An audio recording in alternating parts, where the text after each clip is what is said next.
This is my review of the Donner iPro Hush guitar. So first off, here's the case. Actually, I really like it. Like, it has kind of like a fabric look and feel to it. It doesn't maybe come out in the video, but it feels really nice and premium. It has metal handles and it has two compartments, which are really well thought out. So you put the body of the guitar. It kind of snaps into here, which is nice. And it's got these two mesh pockets, and it comes with a whole bunch of accessories in here already, like your uh, guitar cable, and it comes with a USB for charging, even like looks like a little whammy bar, picks, and this is for the headphones, instructions, and it comes with a strap. So one for carrying the guitar, which is this one, and then it has like an additional one for the case itself. So you can carry it, just by the handle, or you can use a strap and kind of tuck it away nicely. So everything fits into the case really well. And then there is the separate compartment on the bottom here for holding the guitar itself. And again, it's got like Velcro straps. It has lots of extra padding on the top and on the sides and on the bottom. Overall, like, I'm just impressed with how well the case is thought out.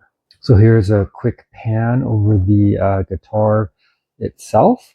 Overall, like, I think it's a really unique style. I really like it. Like, it's kind of like almost like an art piece. And it's very compact, and it plays just like a regular guitar. So overall, I've been really impressed with it. So like the neck, it's sort of asymmetrical, so it gets a little bit fatter at the top, and you can see it gets skinnier at the bottom. So if you're sort of soloing and playing the lower notes, it makes it a lot easier to do. Or if you're doing like more sort of like chords and stuff up on the top, it's very comfortable. Although it is a little bit different than some standard guitars, so it does take a little bit to get used to. And this is styled like an acoustic guitar, so it doesn't have an adjustable bridge system here, kind of like this. So you can't like change the action on the individual strings, just like an acoustic. And again, it doesn't have any wired or coil pickups here. It just has the piezo pickup in the side. And the other thing too, I mean, it is styled like an acoustic, but you can't play it without it being like plugged in or using headphones. Unlike, like a typical guitar, you can always play. And this basically makes the same amount of sound as a typical like electric guitar without it getting plugged in. So that's a bit of an adjustment for me. The tuners, they all work pretty great. They're pretty stiff, so it doesn't accidentally get bumped out of tune. And on the bottom here, if you can't quite turn it yourself, there's like this little hex tool, and it fits right into the base there, and it's kind of magneted in, and there's a little groove so it won't like spin around. So it's really clever how they put that together. And again, like when you're taking this apart, so for packaging or putting it in the case, there's like a little pull here, and it just disconnects it. So it's really easy to put on and off. And just to give you an idea of the overall shape of the guitar with the inserts on here, this is a black Stratocaster.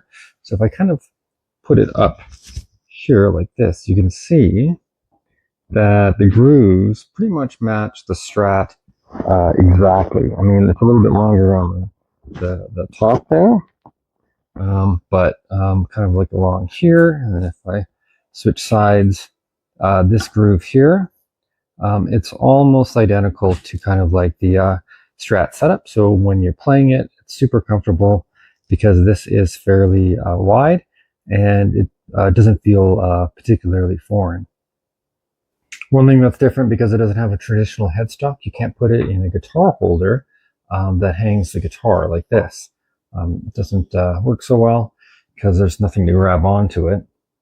Although I did find that it worked for my rack, although it does kind of like rub on this side here, which is maybe not perfect, but it does sort of like fit in there.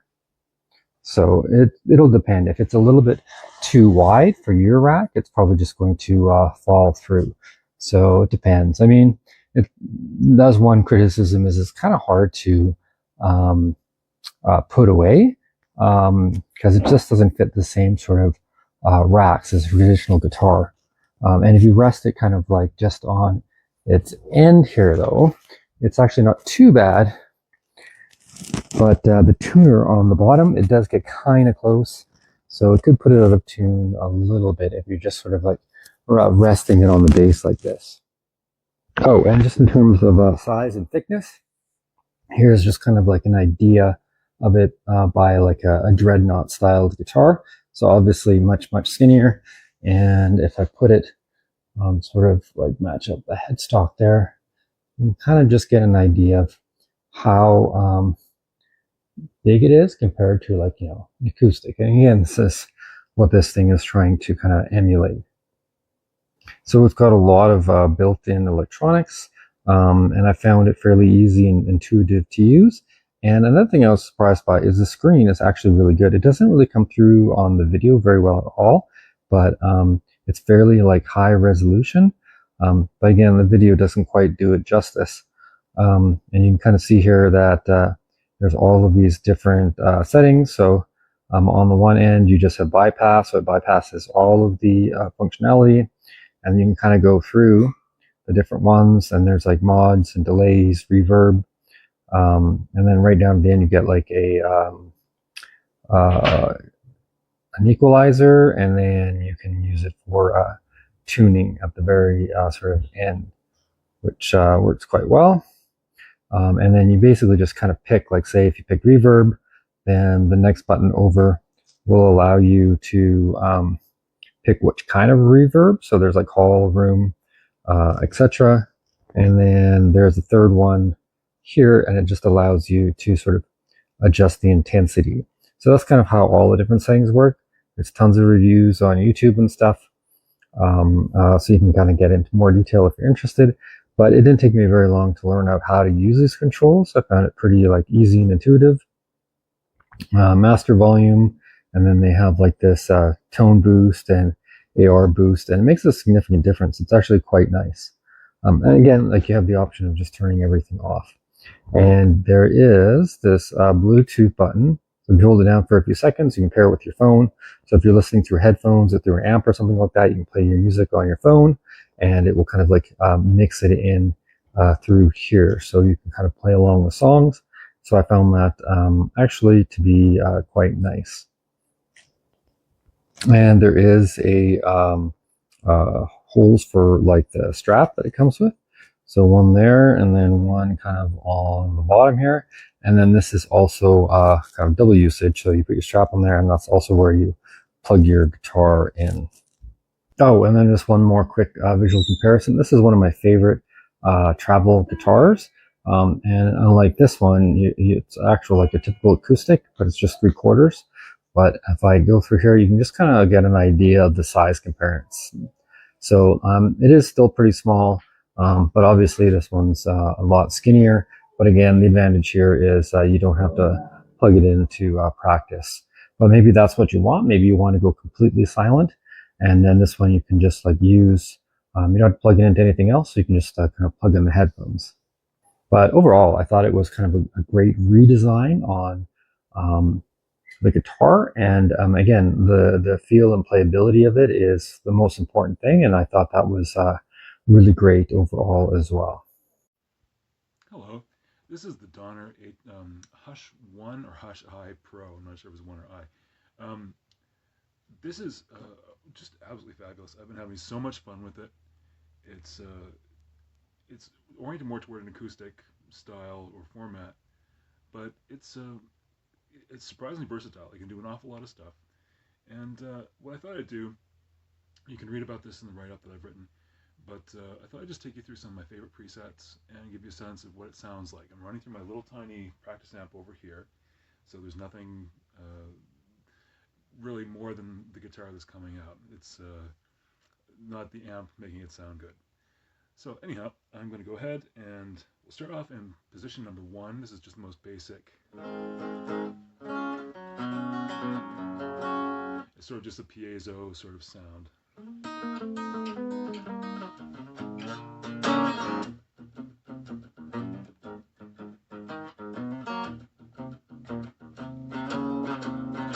So there's that.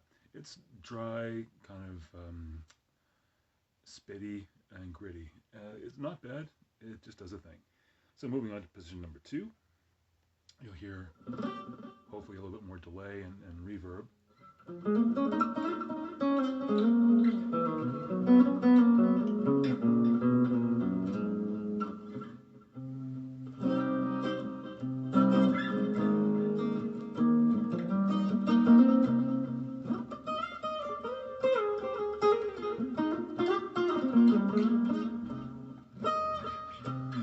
So that's a nicer, fuller sound.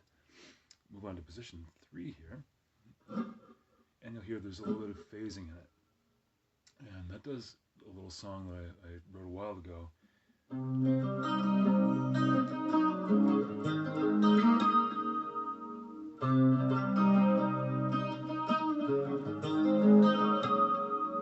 So that sounds, to me, that's perfect for what that sounds like. It's sort of a milder sound.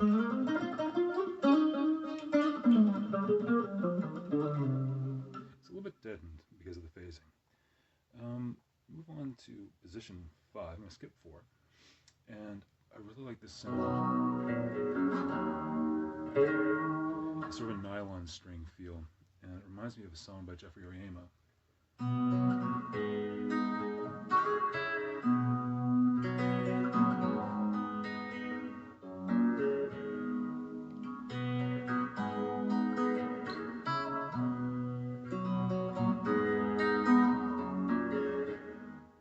I just think that's very, very lovely. I'm going to move on to position 8 now. This has like a lo-fi delay.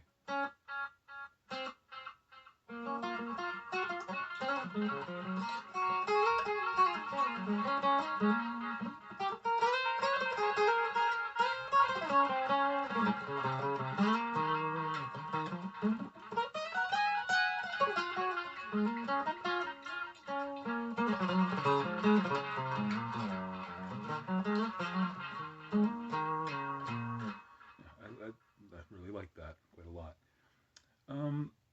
Moving on again, I'm going to skip over. I'm going to go to position 11. And this has quite a nice...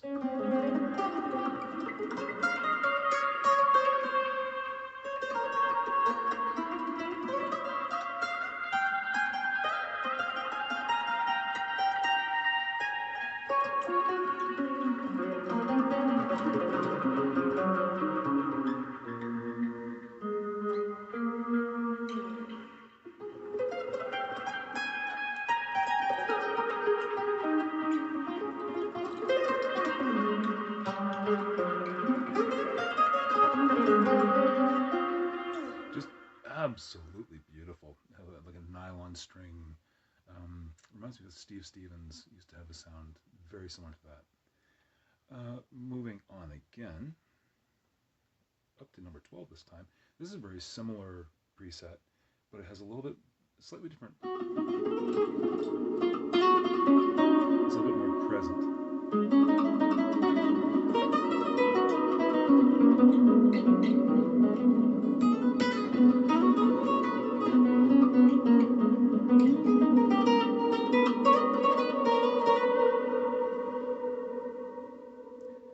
And number 13 has like a polyphonic shimmer delay, and it's just lovely. You can hear that come up.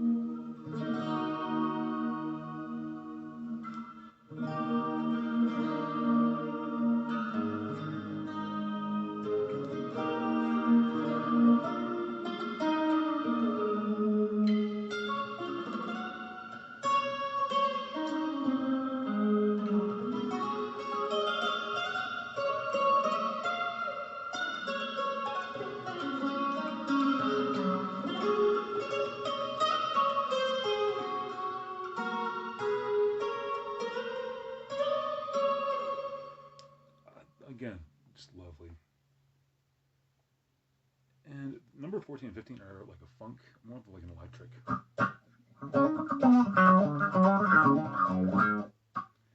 And 15 is more or less the same. 16 is more like a gain. And I don't really care for that too much. 17 is, again, more of a spacey.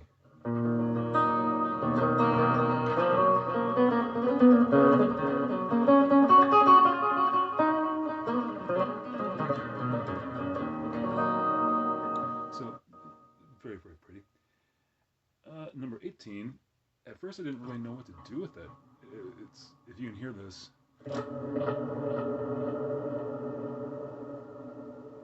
it's a space reverb with an expanding delay, and it sounds really strange at first, but if you use it to do something like a U2 or like the Edge sound,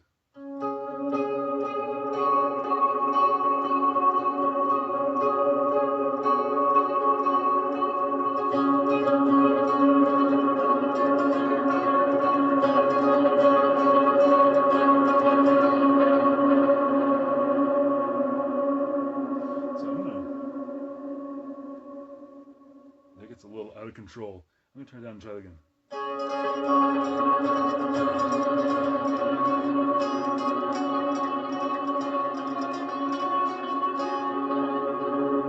So hopefully you're able to hear that. And that's not all the presets, obviously, but that's just the ones I kind of favor. There's a lot of similarity between them in the sense that it's all sort of an acoustic tonality with different levels of gain, or pardon me, with different levels of reverb and delay. But I think it's actually really versatile. I've been having so much fun with it, and I would absolutely recommend it. The only issue I have is the price. I think the price is a bit high, but it has a wonderful feel, and it's light as a feather, and I absolutely adore it. Regardless, I hope this has been helpful, and I wish you all the best. Thank you. Quick preview real quick. This is on PO1, just basically bypassed.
It's insane, right?